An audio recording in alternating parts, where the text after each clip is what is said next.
Thank you so much, Karen, for reading that and honoring Ashley. She does such great work.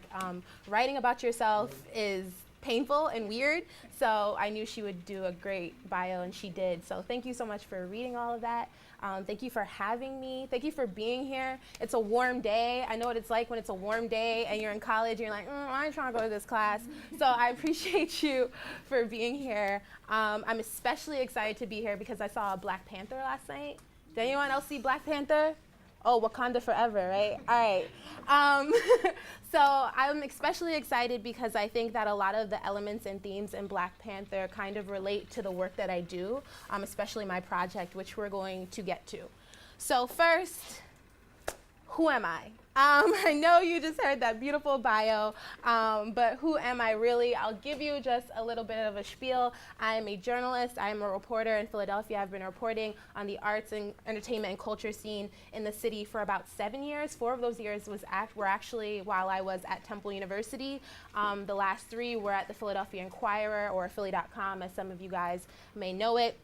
During my time there, I did interviews behind the scenes at Made in America. I don't know if you guys know Justine Skye. I did some dope video interviews with like Drum. If you guys know Drum, he's pretty cool. I like to cha-cha. Yeah, I'm on that broccoli. Yeah, he's super cool. That was an interesting interview. I'm pretty sure he was high for it, but it was cool. That's what made it even better. You can try and prepare all you want for an interview. I had all these questions, and he was just so high. But it went really well. It's online if you want to look it up. DMX, I've interviewed artists like DMX, Tyler Perry, like Karen mentioned, Jadena, who I love, one of my favorite people to interview. I've written an ode to Trap Queen. A lot of universities invite me to their classes to talk about that. A lot of hip hop courses, African American studies courses, to talk about this piece. It went viral, just kind of talking about the fact that a queen can look different, right? And getting rid of these ideas of respectability politics, that I have to be a certain way and carry myself a certain way in order to be a queen, right? Betty kind of honors the queens, the trap queens, quote unquote, in his neighborhood. Though I'm not advocating for the trap and for trapping, he's still saying, I see you, you're a queen, and I'm honoring you not for your body, but for your body of work and for your skill set, which I think is still admirable. I wrote a piece about, you know when Rihanna had that song, Didn't You Know I Was a Savage? And I said pretty much like, no one is a savage. And that was a very personal piece of me talking about relationships and our obsession with savagery.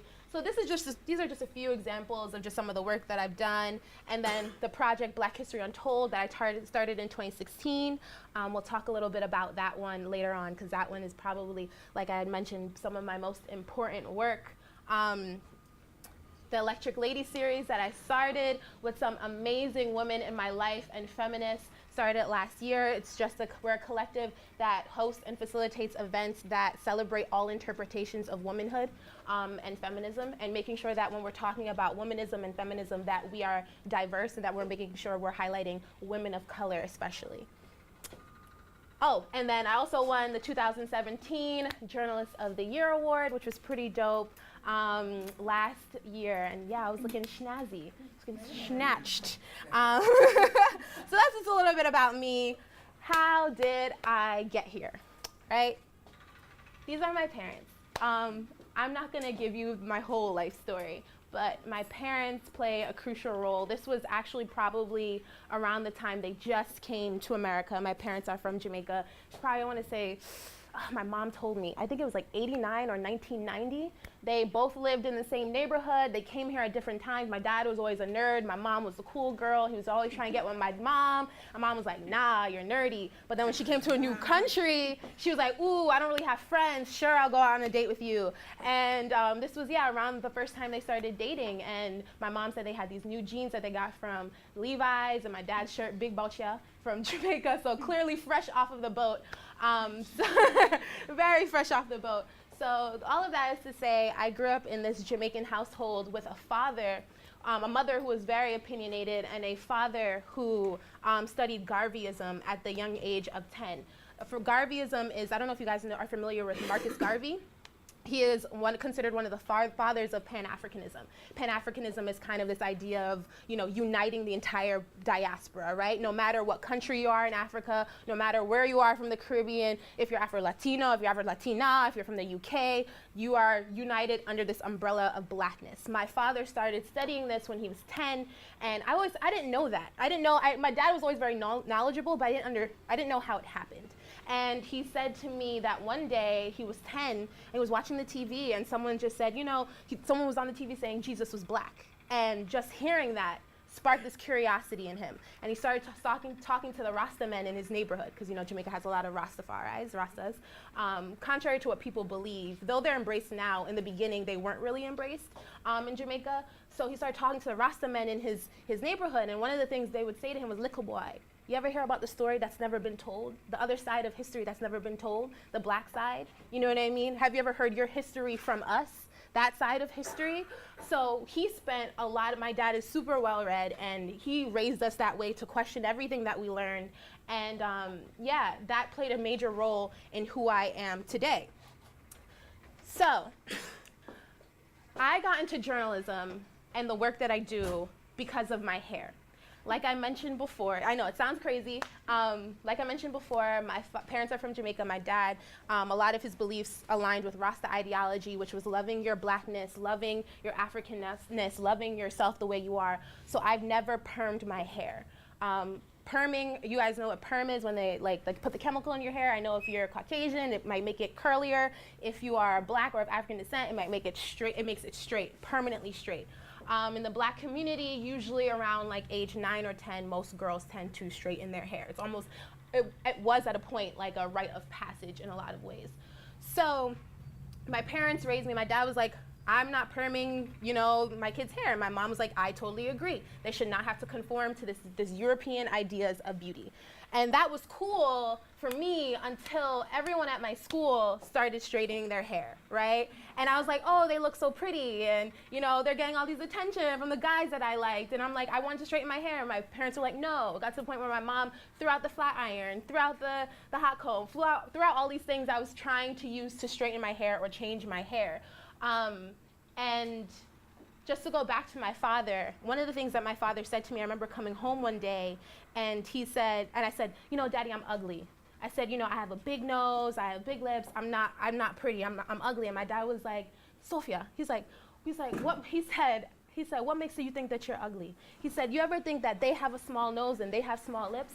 And with him asking me that one question, it made me realize that my entire standard, what I made the standard was whiteness, was Eurocentric. And anything that wasn't that was not normal. He made me realize with that one question that I needed to make myself the standard, and that I was the standard. So I went to a predominantly black school in New York from the age of 3 to 14. Most of the people there were all of Caribbean descent. And Black history was so a part of the curriculum. Then I moved to the Poconos. And, woo! See, I'm glad you picked up on that right when I said it. That was rough. I don't know if anybody knows Pleasant Valley High School. Oh, where did you go? I'm from Easton. Okay, so you're nearby. Yeah, so I went to Pleasant Valley High School. Now, I'm coming from Mount Vernon, New York, which is right next to the Bronx, right? Like, so New York, so diverse. And I'm coming into this place where people are hunting and wearing camo, and there's like 3 black people in the whole school. And I'm coming in there with my natural hair. Being natural now, thankfully, people are embracing it more and it's cool. But then, and in high school, it was not. I remember having my history classes, and I would always be very vocal about what I knew about our history based off of what I learned from my father and stuff. But then I started to get picked on because of my hair, especially from a lot of black kids. I was called nappy-headed this, I was called buckwheat. So I started to get quiet, and I started to become a recluse. And what I found was my gateway and my escape was writing.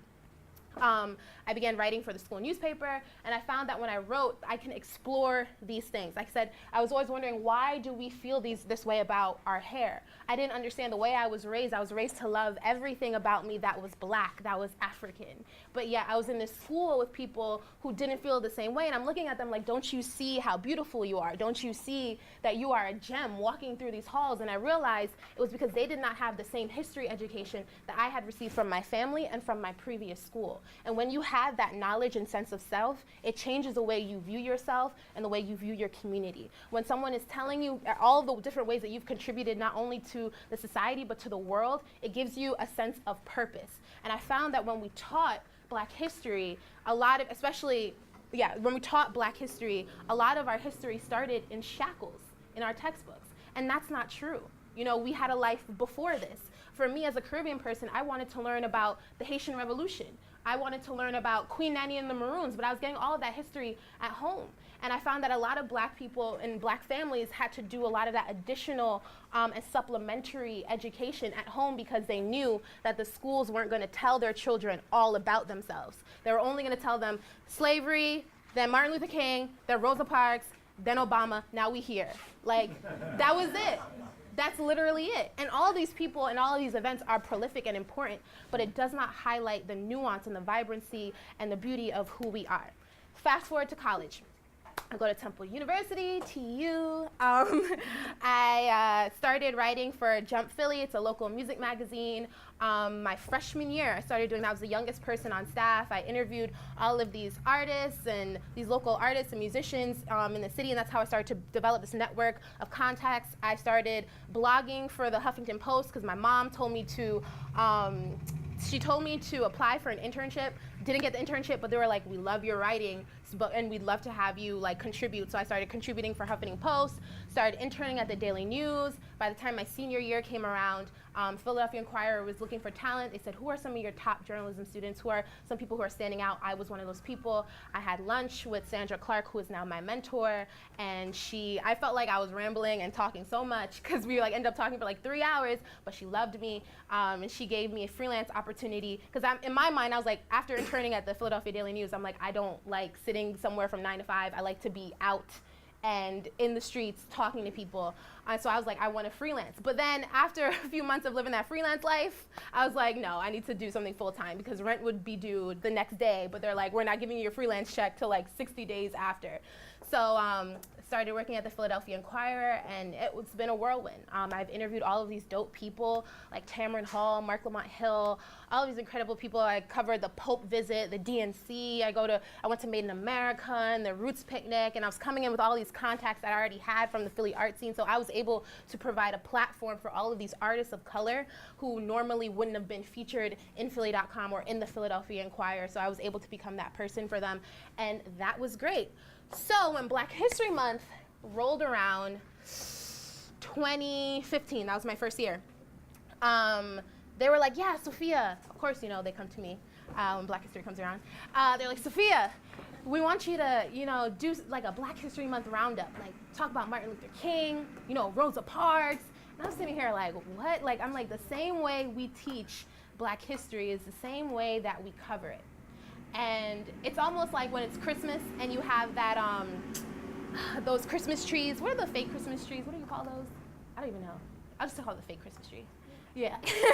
When you have those like fake Christmas trees in your basement, and then Christmas comes around and you dust it off and you throw the lights on it, you make it look pretty, and it's still the same tree.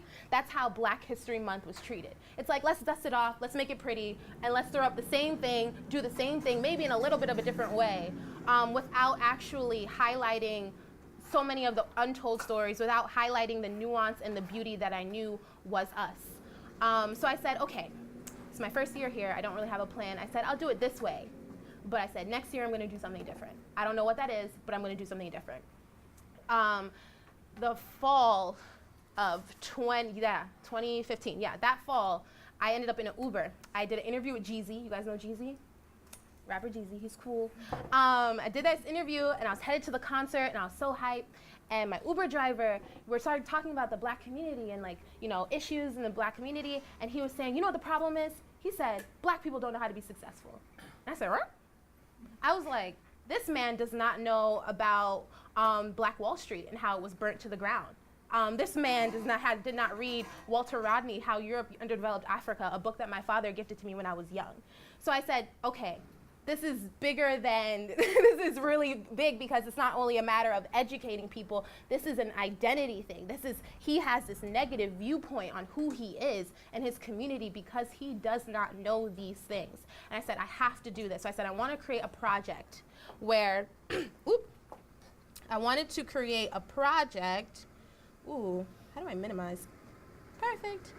A project where I asked people what they didn't learn in school about Black history, how they learned it, and how it impacts them today. And it's a critique on our education system. It's asking, are we really teaching our children about themselves and about each other? And it's also acknowledging the power of that knowledge. And I think also celebrating oral history within the Black community and how we pass down different stories. So I have Mark Lamont Hill here. I don't know if you guys are familiar with him. He's like a political commentator. He's on CNN. He's back in Philly now, has Uncle Bobby's Cafe. He's super dope. Yeah, he submitted, I hunted him down, he submitted an essay and he talked about how he had that education, right? Like he learned everything he needed to learn about Black history, he felt. Like he had all of that, but what he didn't learn were the many people who played a role in Black history, right? The woman who was watching the kids while the activists were out, the people who picked up the phone lines, the people who were cooking the food. How everyone can play a role in Black history. He felt like he was only learning about these major figures and events, but he didn't realize, like, oh my gosh, there were so many people who are a part of this and that everyone can be a part of Black history. His essay is incredible. I have Marley Diaz. I don't know if you guys know her. She created 1,000 Black girl books. She was on Black Girls Rock. She's been on a guest editor for like Teen Vogue and Elle now. She blew up right after this.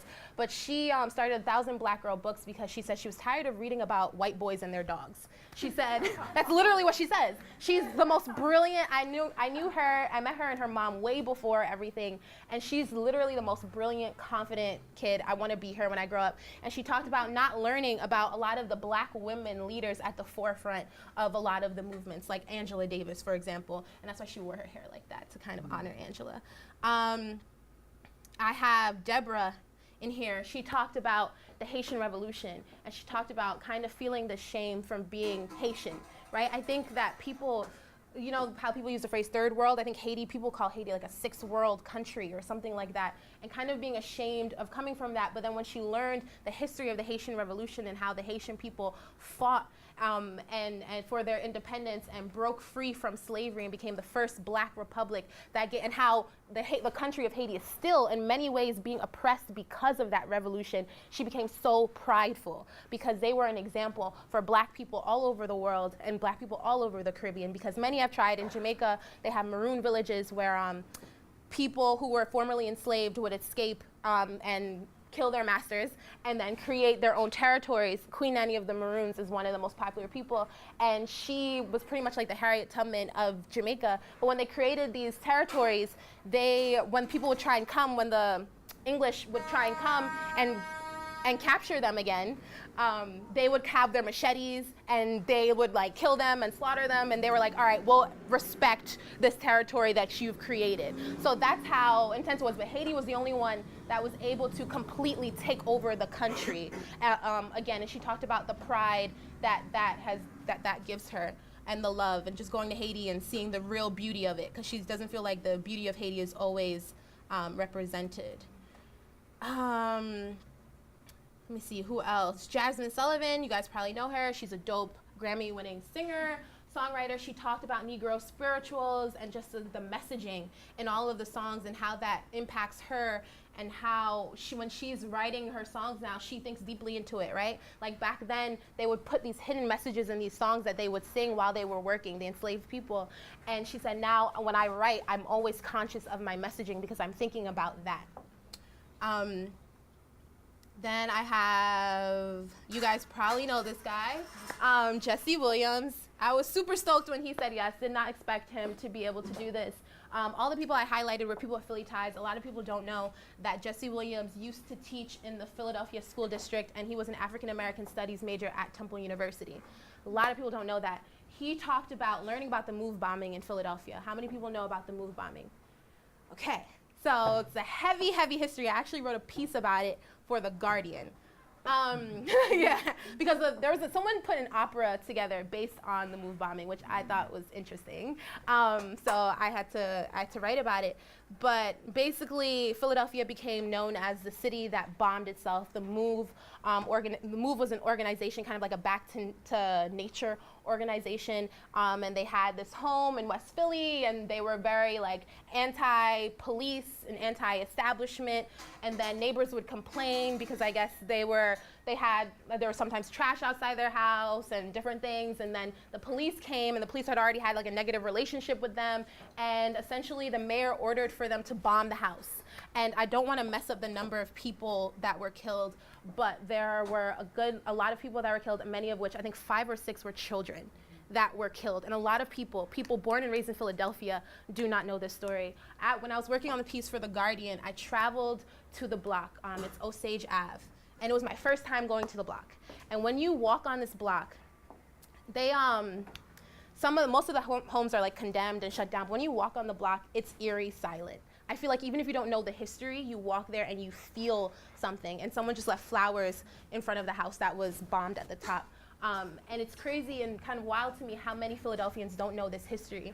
And he talked about learning about that and how that made him realize, oh no, we really have a policing problem in this country, and the way that we police black people, black and brown people, and black and brown communities. Because there's no reason why you should be bombing, you know what I mean, a home, a residence. And it started a massive fire. This was in the 80s, by the way. So yeah, those were a few of the stories. And then the second year, while this was going on, I traveled to Trinidad for Carnival. I don't know if anyone's familiar with Carnival. Probably seen Rihanna in her outfit. Listen, I got a trainer, got the body right, I was ready, got the costume. I'm Caribbean, so this was huge for me to go to my first Carnival. And I went, and it was so incredible. I had the best time of my life to be surrounded by all these black and brown people just so happy and so excited, dancing to soca and dancehall and reggae. And this was happening while here, we were in the middle of what I call the public display of Black Death. There was Walter Scott, there was Eric Garner. These are things that have always been happening, but the media was covering it constantly, which I'm happy about. And I think a lot of it had to do with the Black Twitter kind of putting pressure on mainstream media to cover it. But I think that was also doing something to black people and to the black psyche when you're looking through timelines and you're constantly seeing, oh, there's Philando Castile getting shot, you know what I mean? And his child is in his backseat, and Walter Scott running away and getting shot down, even though he's running away and he's somehow still a threat to this officer. So I said, you know what, the next year I want to highlight Black joy. I don't know if anyone's familiar with the phrase Black joy. A lot of people, especially non-black people, are like, okay, well, doesn't everybody have joy? And that's true. But Black joy is a thing for the same reason that Black love is a thing. Black joy is a thing because since African people were enslaved, kidnapped, enslaved, and brought here, joy has been systemically kept from us. But yet historically, we have found ways to cultivate it and to manifest it. And I wanted to explore that and connect it with history as well. So the second year, which was 2017, I asked 30 people. I forgot to tell you, each of these projects all have 30 or 33 people. All of them are Black, and I highlight them one day I highlight an entry every day for the month. Originally, when I pitched this project, my company was like, oh yeah, we'd love for you to diversify it, like have white people, Asian people, everyone talking about Black history. I'm like, no, this is gonna be all Black, because when we talk about Black people, we don't often highlight the diversity within us. As a Caribbean person, I know what it's like when you're walking down the street and people are calling my parents African American. I'm like, my parents aren't African American. My parents are from the Caribbean. They are of African descent, but there's this assumption of our story. And I felt like whenever we highlighted and talked about the Black community, we don't highlight the diversity within us. I want to hear from African Americans. I want to hear from immigrants. I want to hear from the children of immigrants, Afro-Latinos, Latinas. I wanted to hear from Black Muslims. I wanted to hear from Black people who are a part of the LGBTQ community. I wanted to hear from all of us. And I'm glad that I did that, even though they did not want me to, because when the first project came out, it was in the era of Oscar So White. So I was very happy that I had Black people telling Black stories. So yeah, and especially because a lot of people talked about not having a black teacher, and I thought it was important for black people to be teaching these lessons. So during the Joy Project, I had some incredible people. Let me see who I'm gonna pull up. I will pull up Cory Booker. You guys may know him, senator from New Jersey. He talked about how he gets joy from when he thinks about the black family, right? Certain traditions within the black family and how service is so ingrained in us.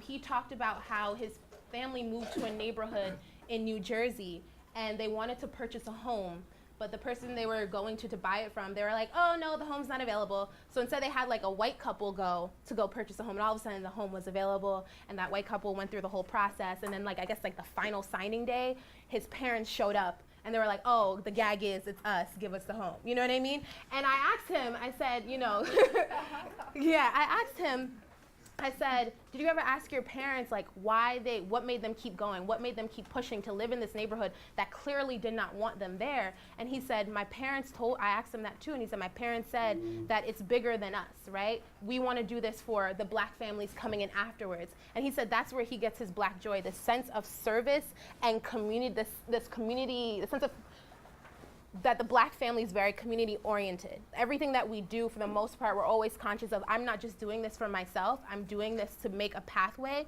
for somebody else. And he said that that gives him a sense of joy, that we tend to think in a community way, oriented way. Malcolm Jenkins from the Philadelphia Eagles, he's really cool, guys. Shout out to the Eagles first and foremost. I know nothing. I know nothing about football, but except for like the one with the soccer football, because that's what my parents watch. But I was very happy for the city of Philadelphia, and I was very happy for Malcolm Jenkins because he is very much the sweetest, most genuine person. He's very community oriented, and he's always says like, you know, I want people to know I'm more than just an athlete. He has a foundation, the Malcolm Jenkins Foundation. He gives back a lot. So for him, he talked about his Black Joy moment. And he talked about, yeah, and he's very well dressed.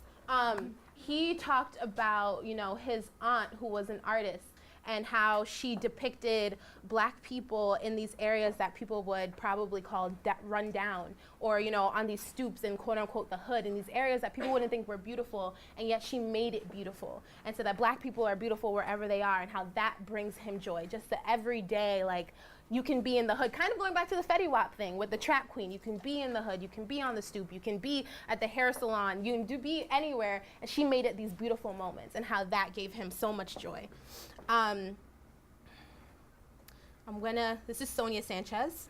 She's a legendary poet, like legendary poet, and she talked about her, an activist.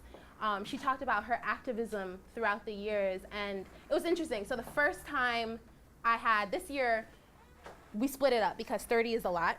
And my company was like, Sofiya, you're gonna burn yourself out, have someone else do some of these interviews. So I had a colleague she did like 10 of them. She did her interview at first, and then I was like, okay, but I felt like we could dig deeper. Sonia came in for her picture, and I started asking her questions, and she started talking about her activism work and how she, you know, lost a lot of opportunities, and when she taught English for a bit as a professor, and she said her father used to always tell her, Sonia, teach. Just teach. I don't know why you're always trying to put yourself at risk, and how her and her father's relationship wasn't the best because there's always that tension. She's written poems where she's kind of like talking about him, talking down on him. And in his last days, and he was probably in his late 80s, early 90s, she was taking care of him, and he said, Sonia, I understand now why you were doing everything that you did. And how that just brought her to tears, and that was her Black Joy moment. For him to say, I am so sorry, and I'm glad you did not listen to me, and I understand now why you did what you did. And I think that was an important, and she got emotional telling that to me because, and that was an important story to tell because she's such a legend. If you go to Philly, there are murals of her in Philly, and to have her open up in that way was incredible. And it's not always easy going to an iconic writer like Sonia Sanchez and saying, hey, I think you can dig deeper here. I think we should re-edit this and that. But she was really cool about it, and I think we got an amazing entry from her. Then I think there's Matt Hopkins. Hold on, where is he? Damn. Sorry, guys. I'm going very fast. Matt Hopkins. Let me see. Okay, well, I can't find his oh, there it is. So this guy is Matt Hopkins. He is my joy. He is joy personified. When I thought about this project, I said I'm going to highlight him. This man is, in this 71 when I did this, he's 72 now. If you go to Philly, on Market Street and at City Hall, this man is dancing to hip hop like Kendrick, Bruno Mars, and he has this he's busking, but I know he's not doing it for the money. He's just doing it because he loves to do it. And every time I see him, he's like, Sofiya, my girl, how are you? I'm like, how are you? He's like, I'm great, I'm blessed. It's an amazing day. It's just great. And when you look at his eyes, they're just so youthful, and he's just full of joy. So I said, I want Matt to be a part of this. So I asked Matt, I said, what was your Black Joy moment? And Matt said that his moment was when he saw Marian Anderson perform. If anyone's a history buff yet, I know this is a history project, but I'm not always the best. But Marian Anderson is an opera singer from the 1940s. Yeah, 1940s. Marian Anderson is an opera singer from the 1940s. She trained in Philadelphia. She's another Philadelphia legend. So to have him say, my Black Joy moment was when I saw Marian Anderson perform, there aren't many people who can say they've seen her perform. He was 5 years old. He said that this was at a time when the only images of Black people that were put out there were jigaboos, he said, quote unquote, jigaboos and mammies. We were only caricatures. So to see her perform, and in the middle of hatred, in the middle of all of this stuff, to just step out and have so much grace and to sing and to just really just carry herself so beautifully. He said he carried that with him for the rest of his life. He started studying German, he got into music because of her. And he said, I'll never forget that, and that was his Black Joy moment. So this year was important for me because I wanted to create, like every year, a guidebook for people to refer to. And I think that this was a great place for people to come back if they were feeling down, if the media was feeling like coverage of everything was becoming too much, they can go back here and remember how beautiful we are and the many things that we've been through and the many ways we have still found joy and have passed it down from generation to generation. So that was Black Joy. And then, back to, hold on. Let me see. Back to here. So with all of that being said, this is the project won the award from NABJ, which was incredible. And then I won the award for Journalist of the Year for this project and all of my other work, which was great because this project is like my baby and it means everything to me. And then I decided in the middle of all that, at the height of everything, to leave my job. And people were shocked. And this project played a huge role in why. One, I think just personally, career-wise, I wanted to tell stories in a different way. I wanted to be more of a multimedia journalist. I wanted to be more creative with the way I told my stories because I realized I was the happiest when I was working on a project like this. I was both visual and still had text and was really impactful. But also another reason was because I wanted creative control of the project. I felt like I had to ask permission for a lot of things I didn't want to have to ask permission for. And I want ownership. So the first 2 installments that I showed you, I do not own, right? And if I wanted to turn this into a book, if I wanted to turn this into a documentary or anything, I would have to sit down with my company and consult with them.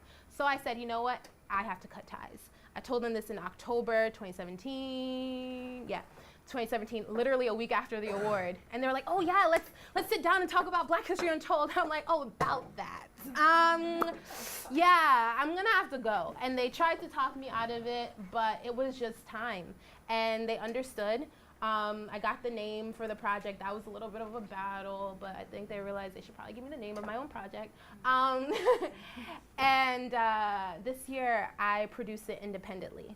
And it has been a process. Independently means that I did not have any funding from my company and the backing from my company. I also didn't start actually working on this till November, so I didn't know how this was gonna happen. So I left my job. I said, okay, Sofiya, calm down. First things first, find the photographer. There's a photographer by the name of Sean Theodore. He's incredible. His work inspired the cinematography in Moonlight. I said, okay, you met him at this exhibit at the African American Museum. Just email him, maybe he'll respond. He responded. I called him. I told him, hey, I left my company. This project is now Black owned. I said this year, I told him about everything I told you guys, I told him. And I said, you know, this year I want the theme to be future. And I'm going on this long rant. And he was like, you're calling at the perfect time. He was like, I love this. I want to support this. I want to support you. He's like, I just ended a project that was future themed. I would love to be a part of this. And to ask them, for someone to say yes to do 30 portraits is not easy. I paid him. He was like, I'm not going to charge you an arm and a leg. He was like, let me know what we can work out. We worked it out, and he was the photographer for the project. I had to reach out to people and get that done. Now I no longer have an editor looking over my stuff. Now I no longer have a social media team. Now there's no more events team. Now I have to be all of those moving parts. And when I told my company, some people at my company I was going to leave, they were like, honestly, this one guy was like, the one editor, he's like, honestly, I think that's a horrible idea. And I remember him saying that and kind of like laughing and saying that. And I was like, well, he was like, where are you going to put it? And I'm like, wow, you're really like out of touch. Squarespace exists. You know what I mean? I know how to build a team. Like, I got this. And I knew I could do it. And I knew it was going to be hard. I just wasn't aware of how challenging it would be. But it happened. And we put it together. And it's pretty dope. And I would love to share it with you guys. So this is this year's project with photos from Sean Theodore. This year's theme is Afrofuturism. Well, no, it's future, not Afrofuturism. So I'll tell you a little bit about that. Has anyone heard the term Afrofuturism before? Okay, so if you know Janelle Monáe, she's probably one of the most popular Afrofuturists. It's pretty much the way I can explain it. I won't say that you should use me as kind of like the standard definition for Afrofuturism. It's just imagining what blackness in the future looks like to you through the black lens, just imagining that. I chose Afrofuturism, or the black future, as the theme this year for many reasons. When I think of themes, I try to think of the climate of the moment that I'm in. And this was, right after the election of our current president. And I think that a lot of people of color and people who are part of marginalized communities were like, okay, what does this mean for me moving forward, right? What does that look like? Afrofuturism also was something I wanted to explore for myself for a very long time. I didn't understand it. A lot of people don't understand it. There are professors who don't understand it. And I realized that the reason why I didn't understand it was because I was tripping over the language. When people who are Afrofuturists talk about it, they're like, oh, it's like, there's mythology and there's sci-fi and there's fantasy. And all of that is true, but it's so subjective and it's very much what you make it. So for those of you who have seen Black Panther, that movie is an Afrofuturist film, right? To see all of these African themes and elements and fused with technology and the future, that's Afrofuturism.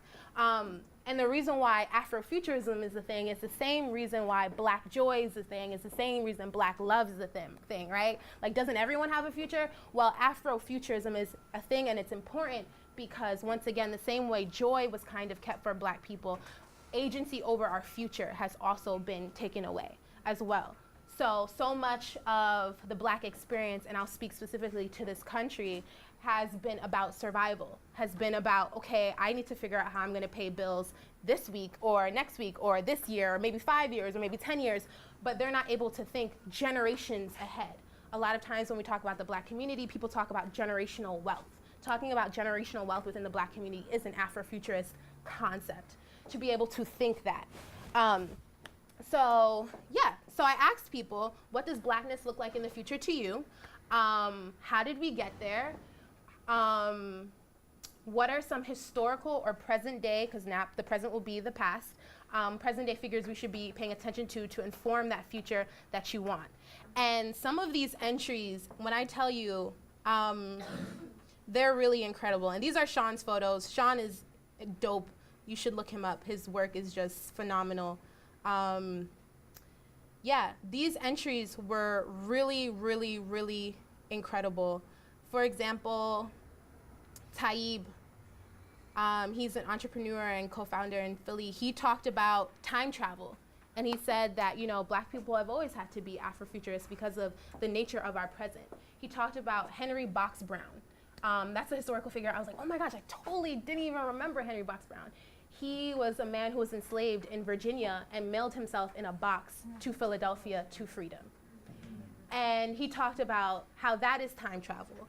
And one of the quotes that I love from him, he says, "I was joking with someone last week and asked, what would Sojourner Truth do with an iPhone? Ask yourself that question in regard to closing the wealth, health, and security gap in our community locally, regionally, and internationally. What are we doing to further progression?"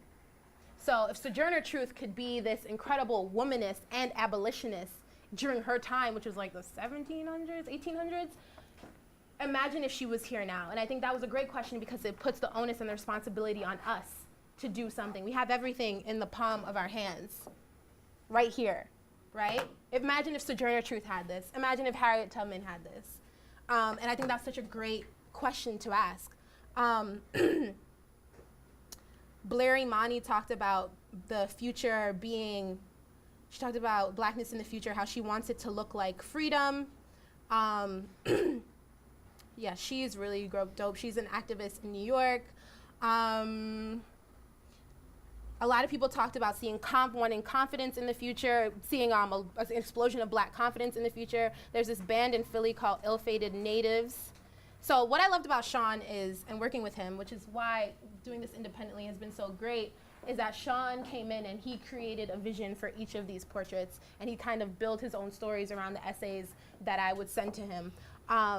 So Betts, this guy on the far left, he's Haitian, and he talked about revolution, and he talked about the Haitian Revolution, and he said that when we're talking about revolution and creating new systems and, you know, revamping everything, he said we need to look to Haiti as a blueprint to make sure we don't make the same mistakes. So when you read through these essays, it's a guide to revolution, it's empowerment, it's strength, it's having us think about what the future looks like. And for so many of these participants, they were like, I've never done this before. Like I've never thought this far in the future. A lot of these people are activists and educators and artists, but I think doing this was a way for them to reacquaint themselves with the work that they do and the impact of the work that they do hundreds of years from now, not just 20, 50 years from now, but hundreds of years from now. And I think a lot of them found it very reinvigorating. This is only the part one. Part two launches tomorrow. It was supposed to launch today, but you know, that independent life. So I put this up real quick. Right after I leave here, I'll be editing more essays. The next few will be, people are talking about black spirituality in the future. Will people still be Christian, or will people be going back to their African diasporic religions? I have a pastor in there who says, he's like Christianity is not the white man's religion. Christianity started on the continent. And then I have someone else saying Christianity is the white man's religion and we should leave that. And in the future, we will probably have more of a blend. And I have, I don't know if you guys know Deray Mckesson. He's a very popular Black Lives Matter activist. He's going to be in this. Estelle, she's a singer. She's in this. She talked about voicing the character. I don't know if anyone knows Steven Universe. She voices Garnet on that, and just the importance of cartoons and putting black imagery in the future as well. So this morning I did an interview with Philly Mag because they asked me about this, and they said, you know, what do you want people to get from this? Richard Watson, his pictures or photos are beautiful. This man is a model. Yeah, his images or photos are very, very beautiful. He talked about, he said the future is coming, but the futurism is coming, but the future is also now. And I think that's very important to think about as people read through this, right? What I loved about this project, I think for a lot of people, Black History Untold Future may seem like an oxymoron. I think that for so long, the quote, you don't know where you're going if you don't know where you've been, has driven this project. And I think for a while I've been answering the where we've been, and this part answers the where we're going and the where we've been at the same time. It's a merging of the past, the present, and the future, and I want people to really just think about the ways that the work that they're doing now is not just impacting, 50 years from now, but centuries from now. The future is now. You're writing your history now. These are their stories to share for people in the future. So, yeah. And near the end, I have each person choosing their revolutionary picks of people they think that folks should look up or educate themselves about in order to inform the future that they envision and see. I know Zalika had some great picks. So, yeah. She talked a lot about Black women and autonomy. So, yes. And I just wanted to like add this one. Oh, damn, sorry, I didn't play these. Hold on. Does the volume work? These are like the promo videos. Right there, that big black button, there you go. Oh, yeah. Do you hear it? Oh, yeah. Okay. So, this was some of the promo material I'd put out for the project. Doing this independently, I had to ask a lot of friends for favors, and my friends made the graphics. My one other friend is a producer, and he made the music to go with it, all super duper last minute, but it worked out. So yeah, these were some of the graphics that went with it. Let me see.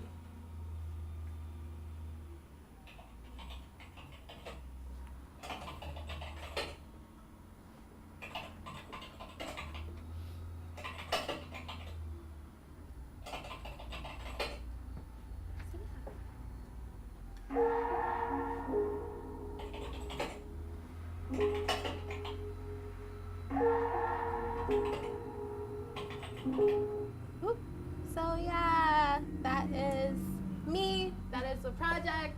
I hope you enjoyed this talk. I hope I wasn't rambling way too much. I love this scene in Black Panther. It is beautiful, so I wanted to kind of leave us with that a little bit, just because, yeah, I think that's the potential for the Black future. So, yes. Thank you. Thank you so much. Thank you so much. Thank you so much. Wow, what an inspiration and Thank a great you. educator you are. Thank you. We all learned a lot from this presentation. I hope so. Absolutely. It was dope. Oh my gosh. Any questions, comments, thoughts? I talked that long. Damn. Oh yeah. So clearly you've done a lot of interviews over your career, and this might be hard to do, but is there any one that was particularly interesting or surprising or like, enjoyable to do? Yeah, it is hard to answer, and I've gotten that before. People have asked me before. So I mentioned the drum interview where he was high. That was cool. And I think I'll mention a few. So that one was cool because, like I said, you can prepare all day you want for an interview, but when you step into the room, you never know, especially with celebrities and artists, you only have like sometimes a limited amount of time. But it was because of that, I was able to kind of throw out my rule book and really just have fun with it. And we were talking about just dumb stuff. He was talking about, oh, you know, I want Cha Cha to be the soundtrack to like a Charmin commercial, and he was like flipping his hair, like it was doing the most. It was hilarious. But another one that stands out to me is Jadena's, and I always tell this story because I almost I was ready to stop writing and to give up writing at one point. Let me remember. So Wonderland, you know Janelle Monáe, she has her whole crew with Jadena and all of the other artists. They all came to Philly to perform, to kick off their tour, and I wrote a review on it. I remember going home, I got home midnight, they wanted it first thing in the morning, so I was like, all right, I gotta file this. So I got home, I started writing it, and it was really beautiful. I was like, oh, this is great. Computer crashes. All of it. And I remember just looking at my computer and I said, Sofiya, just start it over. Tried to go do the best that I could based off of memory. Stayed up all night doing it again. Probably didn't go to sleep till 4 a.m., 5 a.m. I get into work and I'm trying to embed video and SoundCloud because I want this to be really great. And it was just becoming such a pain between myself and my editor to add all this stuff in. And I remember leaving work just aggravated, and I called my dad. I'm like, why do I do this? I'm like, no one's gonna read it. I was like, people don't read. Nobody really reads. No one's gonna really care. And I was like, I'm done with this. I was like, Daddy, give this a year, I don't know, 2 years, I don't know how long I'm gonna do this. Fast forward to that summer, 2016, Jadena, they came down for Made in America.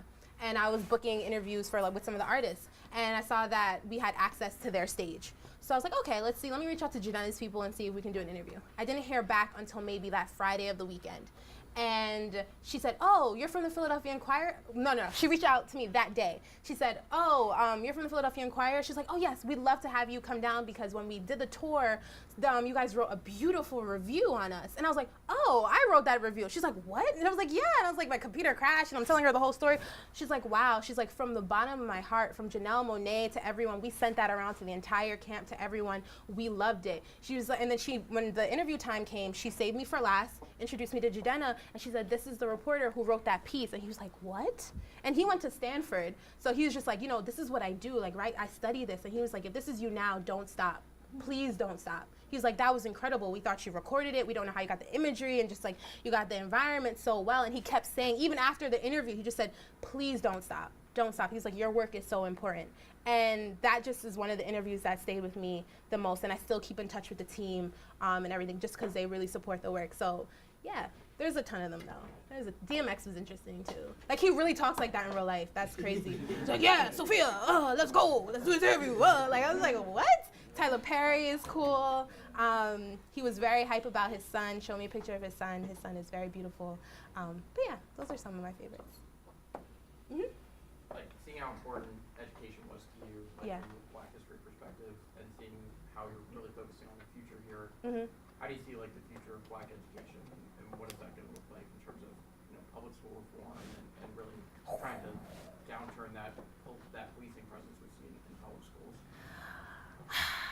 So, in terms of public school reform, I can't act like I'm totally fluent. I'm getting there, because my dream and my goal for this project, as great as it is to have these great installments with these great people, is to have this not only be a supplement, but something implemented into our school system. Because I feel like we need to be learning about each other, and not just Black history. We need to learn all of it, like Asian history, the history of indigenous people, especially when you're talking about American history. We need to learn all of it, not just about the white men. So in the future, what I envision and what I see already happening with not just my work, but the work of others, is that it's going to happen. And we're going to have to completely redo the curriculum. We're going to have to completely implement all of our history into these textbooks, because America is, I never say a melting pot, but it's a salad. You know what I mean? It's a nice salad. It's a chili. There's a bunch of, different parts and different aspects that stand out, but they're all together, and they all come together to make this one delicious thing. And I think that you're doing a disservice if you don't teach children that. So in the future, I see that happening, and I hope that it happens sooner rather than later. So yeah, and especially with the way America's going. America's getting more diverse. So you can't, you know what I mean? You can't have a room full of different people from different shades and not teach them about who they are. That doesn't make any sense to me.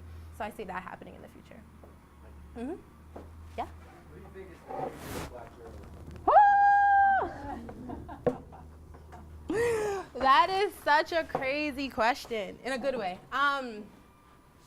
When you say Black journalism, do you mean like Black media? Like Black independent-owned media, or? Well, it could be a mix, like from Black journalists to, I guess you could say, Black Twitter, how that's kind of becoming Black media itself, just Black journalism. Black journalism. What do I see for the future? It's hard. So I have a lot of friends who report for traditional Black media. So in Philly, it's the Philadelphia Tribune. I think that's like the oldest Black newspaper in the country.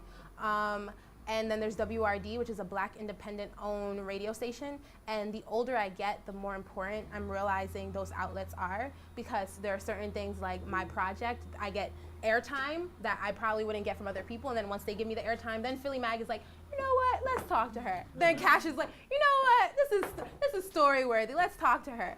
So I'm realizing how important that is, even with the award. Like, for them they said, we know that everyone else may not see what you do as important, but we see that what you're doing is important, so we're going to give you an award. So I'm starting to realize how important it is for Black people to award other Black people, and Black people to cover other Black people. So in the future, I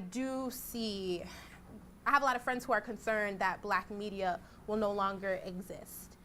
In the future that I see, it does. And that's not me being naive and optimistic. That's just the reality that I do see. I don't know if there will be as many publications as there are now, but I see that happening because the same way I talked about Afrofuturism, with seeing us move forward into the future and not necessarily assimilating more, but more so holding on to our cultures and our identities, and you know what I mean, and in a more embracing environment, if that makes sense. So in the future, I see that we'll still want to highlight and cover our specific issues and topics, but I do also see that things will be a lot more mixed, which it should be. But I think we'll still have those spaces because we'll still be wanting and craving those spaces for to celebrate ourselves.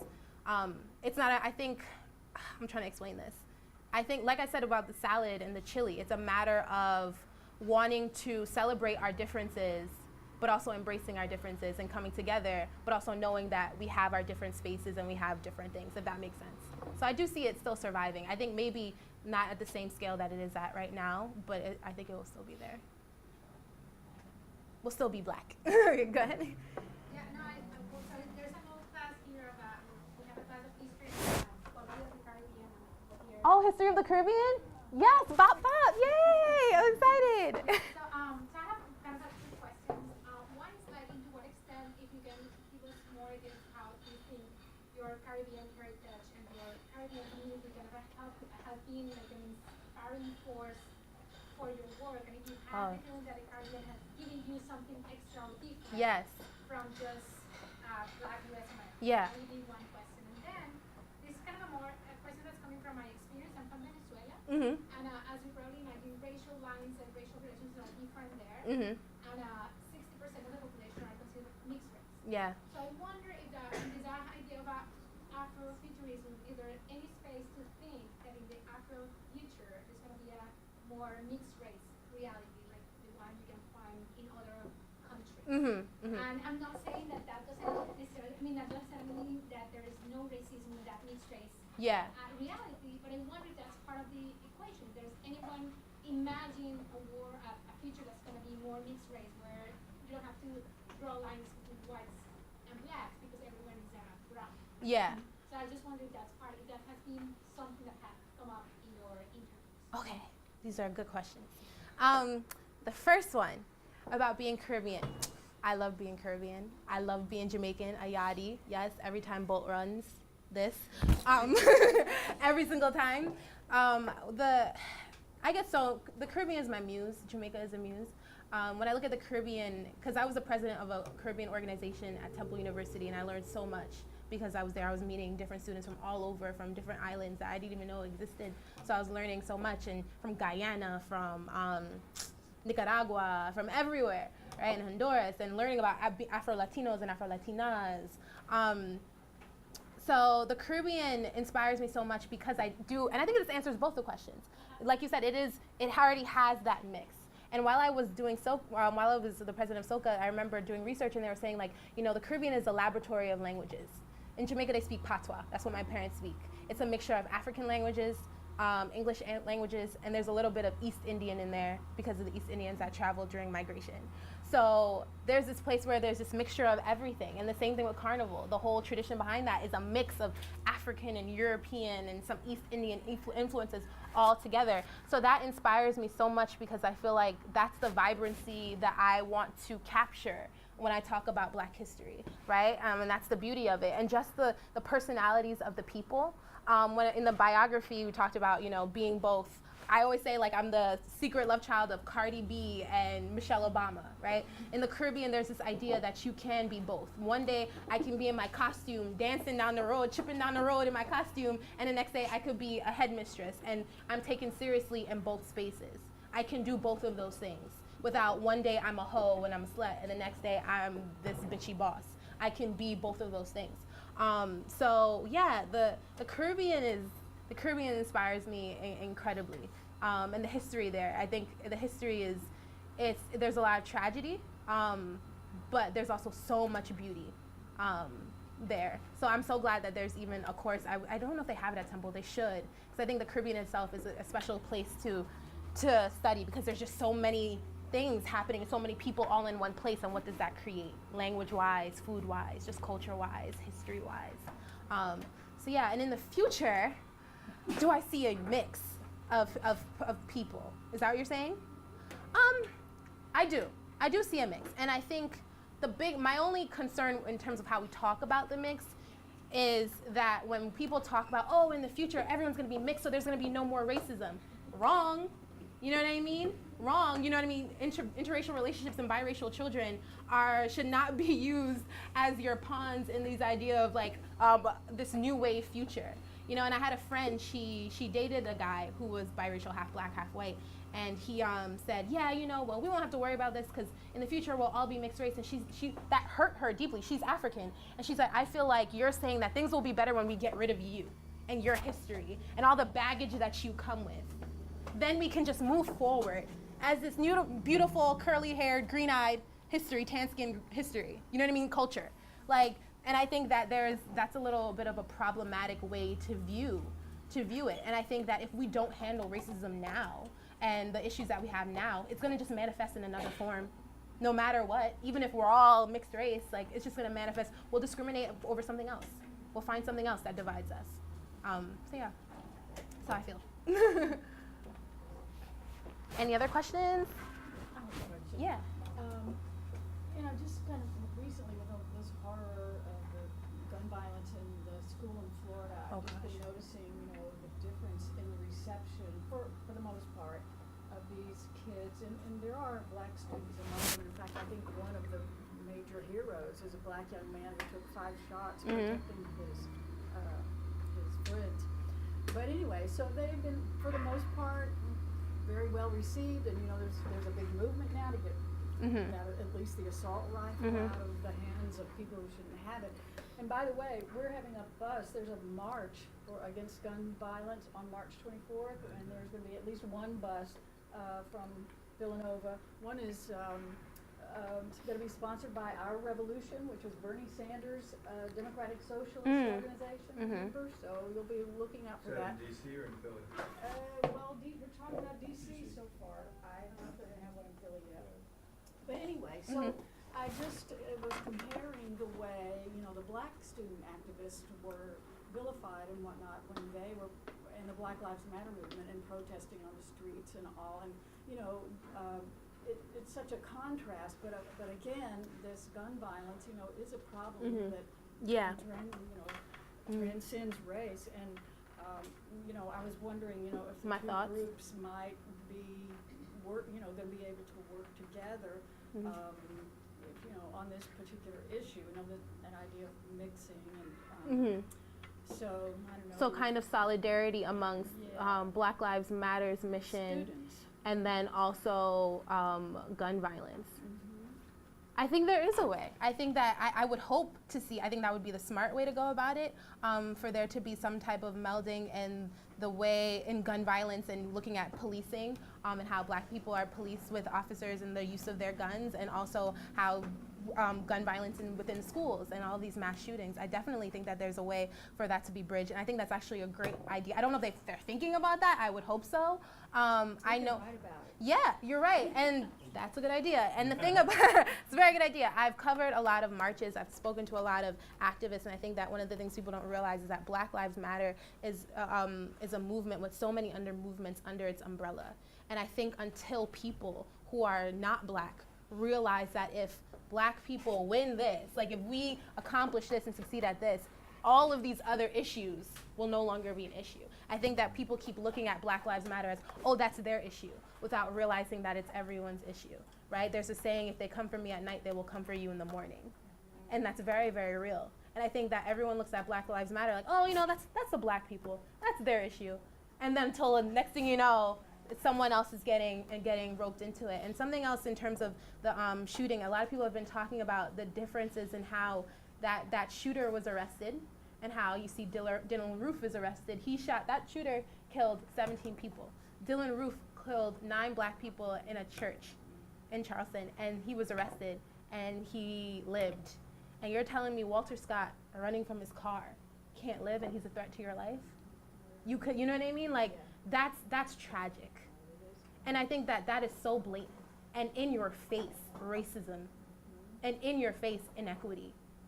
And until people realize that, until we solve they're all connected. We have to realize that all of our issues and all of our histories are connected. So I think that's the biggest thing. The same way I'm a Pan-Africanist, because I feel like as black people we should all come together and realize that our history is tied. I think as people, as human beings, And as a country, we have to realize that we have to, and no one's fight is just their fight. It impacts everyone. So yeah, let's answer your question. Yeah. Such a great speaker and so smart and so inspiring. Thank you so much for coming to Villanova. You know, we're going to hear Sofiya Ballin's name again. Oh my gosh. Over and over and over. Let us see. Wait and see. Let us see. I hope so. Very good. Thank you so much. I hope you enjoyed it.